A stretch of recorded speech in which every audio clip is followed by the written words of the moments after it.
Sí, ver mi presentación, ¿verdad? Sí, sí.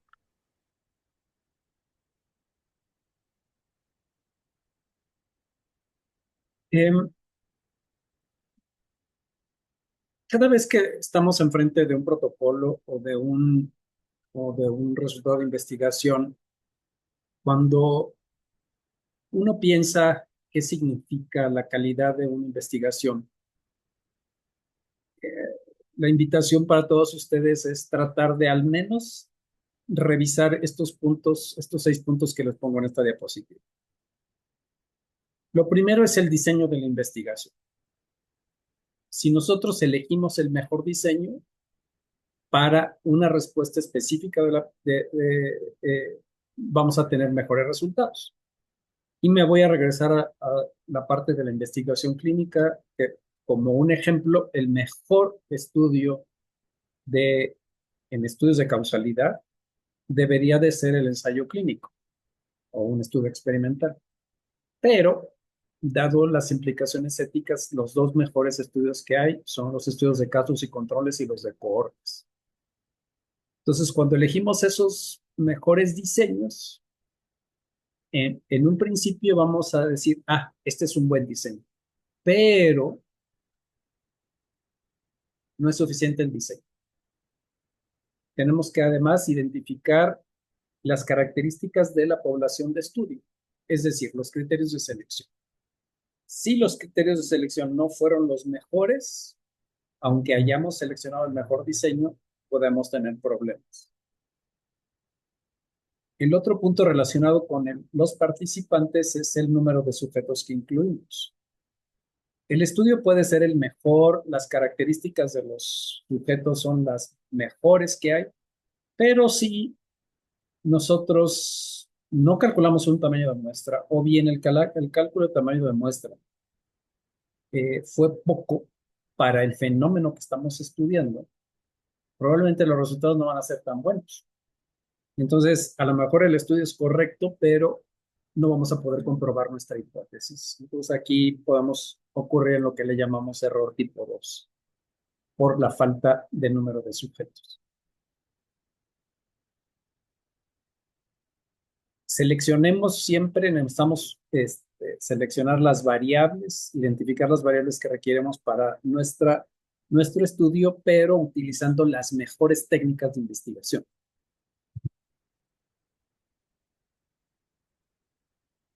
Y cada uno de la manera que vamos a evaluar esas variables debe ser de la mejor manera. Por eso aquí les pongo que deben ser las técnicas usadas que son válidas. Las personas que van a participar en el proyecto deben estar capacitadas y utilizando los mejores instrumentos. Y por último, y se los dejo al último, son las pruebas estadísticas que deben ser apropiadas en nuestra investigación. Eh, Cuando estamos empezando a estudiar metodología de la investigación, pensamos que la estadística es lo más importante, pero fíjense cómo se los pongo hasta abajo. La estadística siempre es un elemento importante, pero no es la esencia. Desde una perspectiva, cuando uno dice que un estudio está bien hecho es porque tiene validez interna y por eso es que necesitamos identificar los sesgos. ¿Cuál es la implicación que tiene tener un estudio con validez interna? Es cómo vamos a interpretar los resultados y si los vamos a aplicar de manera correcta. Aquí, eso es lo que podemos, sobre todo los segundos, lo que le podemos llamar validez externa. Eh, si nuestro estudio tiene una validez interna suficiente y no los resultados bien realizados nos dicen que lo que estamos evaluando no funciona, y aquí le puse sirve o no sirve pensando en un ensayo clínico. Esta intervención funcionará para mejorar algún aspecto de la salud de los individuos. Si está bien hecho el estudio, podríamos afirmar que no sirve. Entonces, ¿para qué lo seguimos usando eso? Entonces, ese es el punto de la aplicación. Si podemos decir que sirve o no sirve, cuando lo aplicamos, deberíamos de pensar que esos resultados pudiéramos volverlos a tener en aquellos pacientes diferentes a nuestro proyecto de investigación. Pero sí, solo sí, el estudio tiene validez interna, no al revés. Si no tiene validez interna, creo que es importante que no decir, pues yo no le creo a esto. Vuelvo a repetirles que hay de errores a errores. Algunos, los errores podemos llamarlos sistemáticos y los aleatorios de una manera muy general. Eh, y entonces, los errores aleatorios son aquellos que, fíjense, en esta como báscula, lo que significa es que ocurren siempre. Y el error sistemático es me voy por un lado. Esa es la imagen que quiero decir.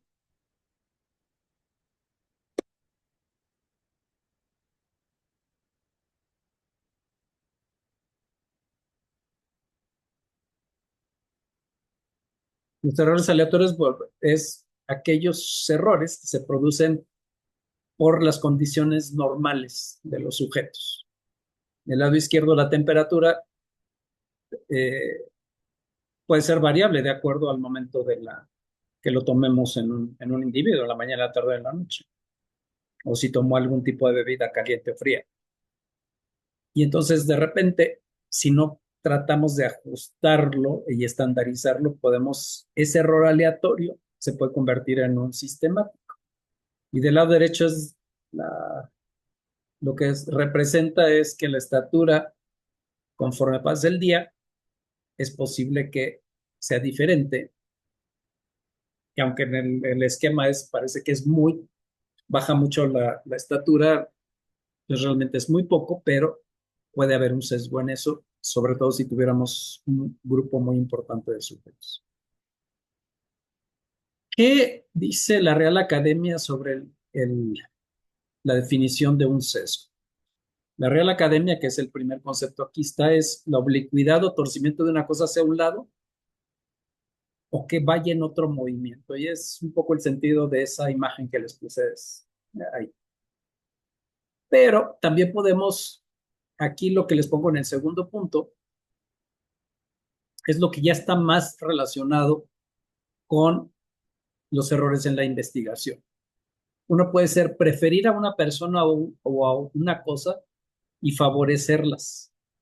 Yo prefiero darles algo y entonces la consecuencia va a tener algo, aunque no sea una mala intención o que sea una buena intención.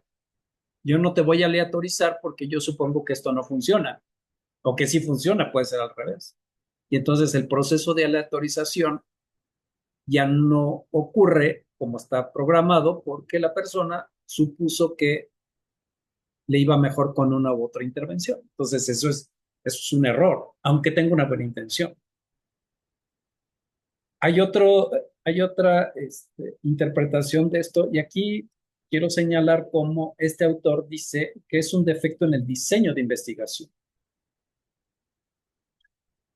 Y la segunda parte, que dice, los sesgos fíjense cómo dice, pueden conducir a conclusiones incorrectas acerca de un resultado de investigación. El asunto de que pueden no significa que son, quiero ponerlo ahí, fíjense, es importante eso, no todos los sesgos llevan a conclusiones inapropiadas.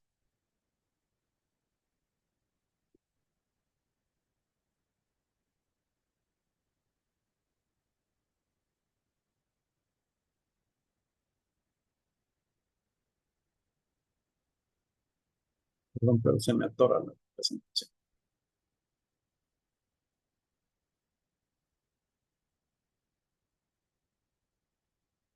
Cuando identificamos un sesgo, primero es importante, no, perdón,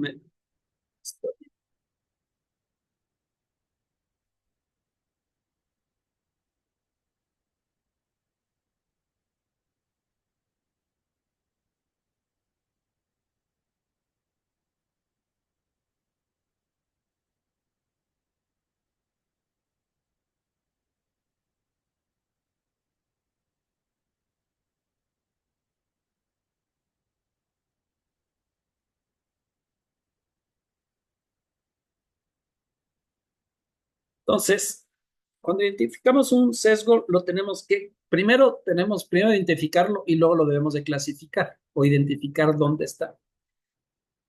Parte del proceso que yo supongo que ustedes hicieron para esta tarea que yo les pedí al principio de ustedes es ir a buscar todos los sesgos que hay sobre diferentes aspectos en la metodología. Y entonces estos son tres eh, fotografías que tomé de lo que más frecuentemente yo pude ver en Google cuando yo le ponía tipos de sesgos. Entonces, estos son los tres puntos que más hits tenía. Entonces, lo vi así. Y entonces, del lado izquierdo, quiero que vean una cosa, que hay situaciones en las cuales los autores hablan de cosas que son muy raras desde mi perspectiva. Fíjense, aquí dice sesgo de selección. Y el último punto dice sesgo de publicación. Dice sesgo de idioma, lenguaje, sesgo de citación y duplicación. Ese sesgo es correcto, pero no es un estudio primario. Eso habla de las revisiones sistemáticas. Entonces, este autor no dijo algo que no tiene, que es una mentira, pero no es apropiado por el tipo de diseño que tenemos. Entonces, parte de este proceso que yo quisiera que ustedes tuvieran es, leemos muchos sesgos y a dónde los vamos a colocar. Seguramente ustedes cuando estudiaron en la secundaria y en la preparatoria y parte de medicina general, les pidieron que hicieran mapas mentales o mapas conceptuales.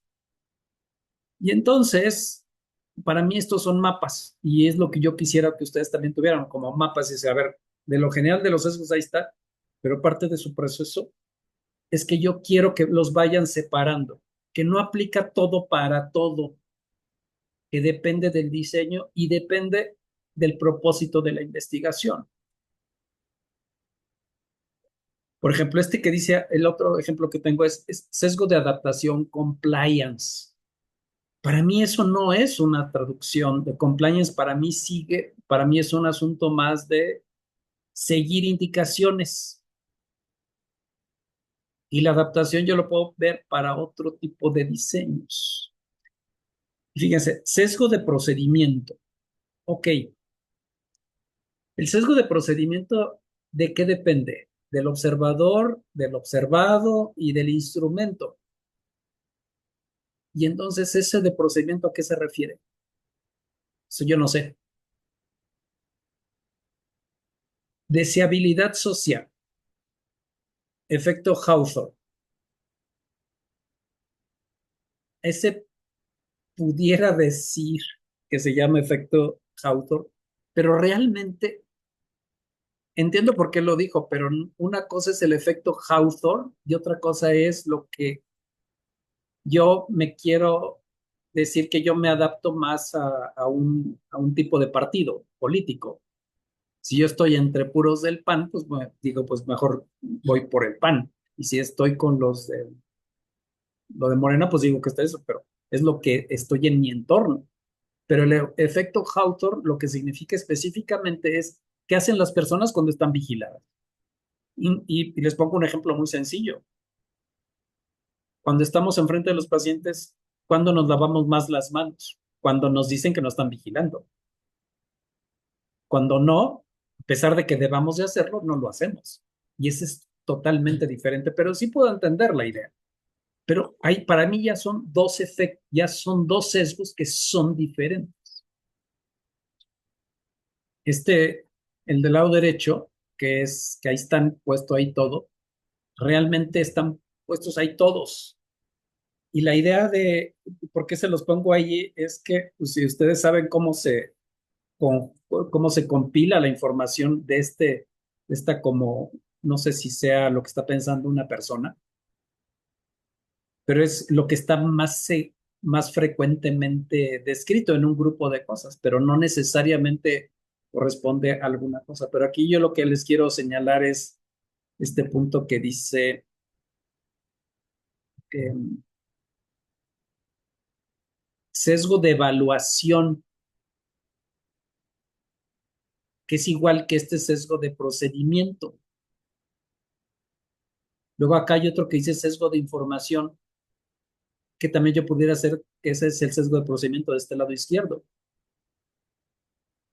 Entonces, eh, veamos que en la literatura hay sinónimos también y no necesariamente son cosas diferentes.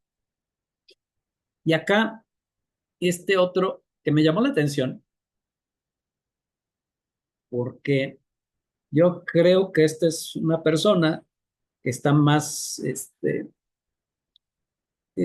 enfocada a lo que ocurre en los últimos años.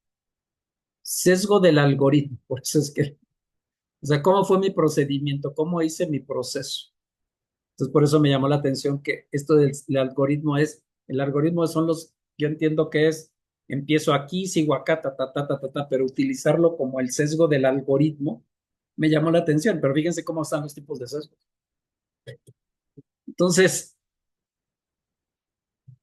en resumen creo que tenemos tanta información que se llame sesgos que debemos de tratar de identificarlos y la recomendación es verlo de acuerdo al diseño de investigación. Eso es lo que yo quisiera que eso sea para ustedes, tratar de ir haciendo ese mapa mental, que lo vayan separando. Tengo esta investigación, cuáles son los sesgos? No pensar los sesgos completos, sino adaptarlos primero a la investigación.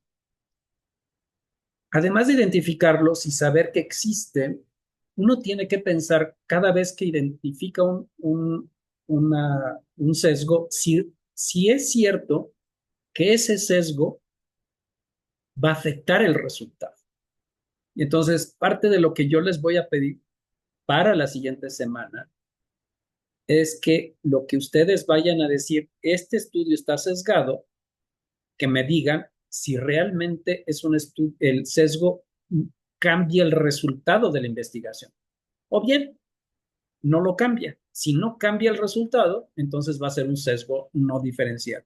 Existe el sesgo, pero no afecta el resultado de la investigación. Entonces, estos dos elementos quiero que ustedes también piensen en eso. Ok, ya lo identifico. ¿Qué va a pasar si, si ya tengo un resultado de investigación o bien estoy evaluando un proyecto o mi propio proyecto? Y entonces, ¿qué es lo que va a ocurrir? Y abajo les pongo un ejemplo, que esto sí es parte del tema de hoy, que es en los estudios de causalidad, el sesgo de mala clasificación. ¿Qué nos puede ocurrir? Que podemos confundir a enfermos con sanos, a los expuestos no expuestos y a los casos con los controles y viceversa. Entonces, pudiéramos estar confundiendo uno con otro. ¿Qué pasa cuando clasificamos mal a los sujetos? Lo más probable es que no vayamos a encontrar, no vamos a poder comprobar la hipótesis si nosotros pensábamos que había un factor que hacía que un sujeto o un grupo de sujetos tuvieran la enfermedad. Entonces, ese error o ese sesgo, lo que al final va a hacer es que no voy a encontrar la asociación que yo pensaba que existía. El tercer elemento que quiero que ustedes también traten de siempre resolverlo es, ya tengo un sesgo, ya lo identifico, ya sé que va a afectar los resultados. ¿Qué hago con eso? Entonces, parte de lo que ustedes tienen que aprender es, puedo controlar, y se lo pongo entre comillas, control de los sesgos, porque no necesariamente vamos a controlar, pero es la mejor manera de hacer los estudios de mejor calidad.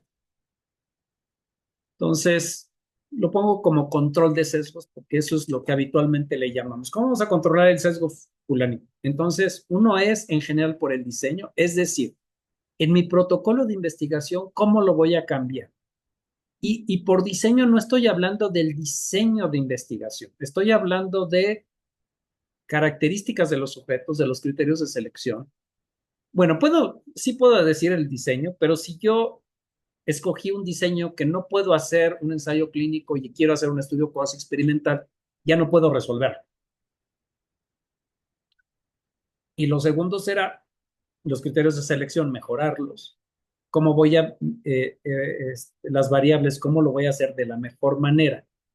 Y eso es cuando estoy haciendo el protocolo en cualquiera de las fases. Cuando ya tengo mis resultados y no pude controlar los sesgos porque me faltó dinero por el número de sujetos, porque no preví ciertas cosas, entonces lo único que nos queda es en el análisis estadístico. Yo tenía variables de confusión y entonces esas no las pude controlar en el diseño, entonces en el análisis estadístico voy a tratar de resolver. Como les había dicho hace 2 sesiones,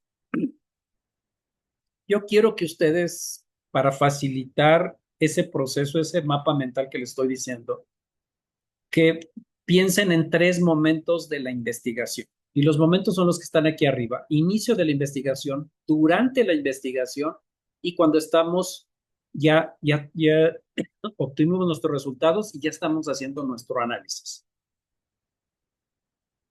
Lo que les pongo aquí en la flecha es dónde son esos sesgos, que es el sesgo de selección, de medición y confusión. Entonces, es una forma práctica para ver que para mí es el inicio de la investigación, para mí es seleccioné apropiadamente mis sujetos cuando estoy evaluando, cuando ya estoy haciendo mi investigación, ya sea que es un estudio transversal o longitudinal, ya estoy haciendo la medición, por eso aquí está la medición, para mí es la ejecución de la investigación. Y ya cuando tengo mis resultados, sí estoy considerando algunos puntos, en este caso los factores de confusión, y entonces son los sesgos de confusión, así como grupo.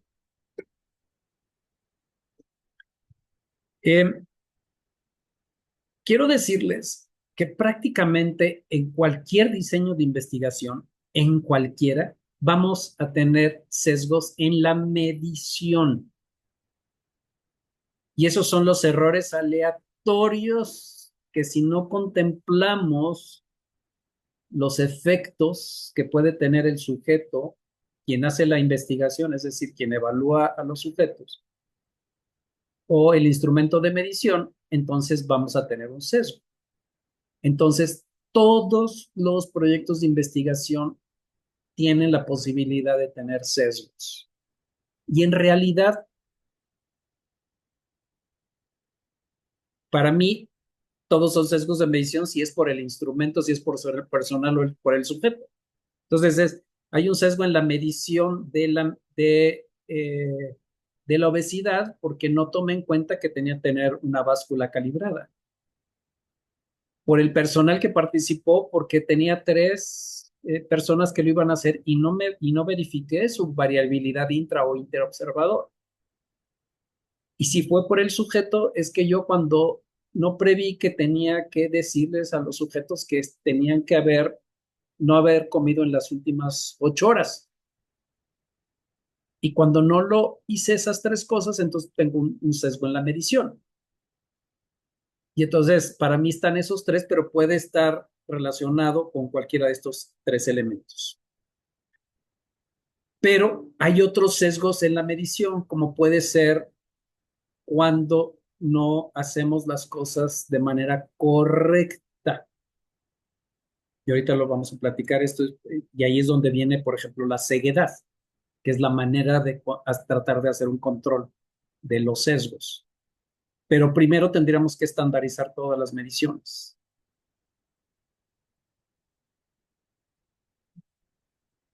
Los sesgos de confusión, y esto es algo que les vuelvo a repetir, que en general no lo vamos a ver en estas sesiones,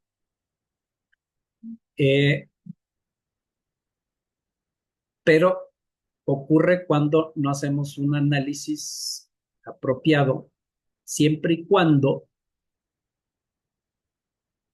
hubiéramos tenido dentro de nuestro diseño de investigación esos factores de confusión o las variables que puedan tener confusión, o bien, como dice, como les dije hace rato, pues yo puedo decir que no hay asociación cuando, pues, solo porque no junté los números suficientes, lo hice, estuvo mal. Y yo el decir que mi investigación es que no tiene asociación o al revés, que sí tiene cuando medí las cosas mal, entonces puede haber un sesgo de confusión. Pero eso en general no lo vamos a ver en estas siguientes sesiones. Y aquí nada más por un ejemplo es, yo puedo pensar que el tabaquismo produce cáncer de pulmón, pero todo depende del tiempo y la intensidad.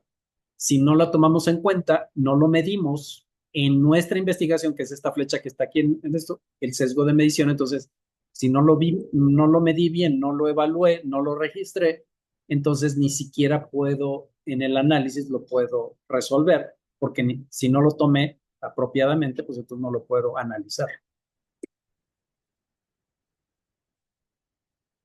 Para concluir, y eso es lo que parte de la sesión de hoy, entonces vamos a trabajar en los estudios de cohorte y casos y controles, y lo cual también aplica para los híbridos, pero básicamente vamos a hablar de casos y controles y cohortes, y nada más nos vamos a enfocar a los sesgos de selección y a los sesgos en la ejecución y medición. Por eso arriba lo pongo entre comillas, porque muchas veces ustedes me van a oír decir que es la ejecución de la investigación cuando estoy hablando de la medición. Pero hay veces que lo pongo diferente porque es un estudio de seguimiento. Entonces, durante el seguimiento, entonces, para mí de repente es medio raro decirlo como la medición si estoy siguiendo a los sujetos y es un problema probablemente de la selección.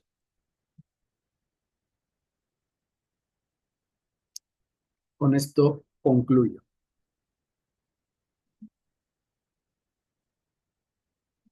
Quiero preguntarles si tienen duda.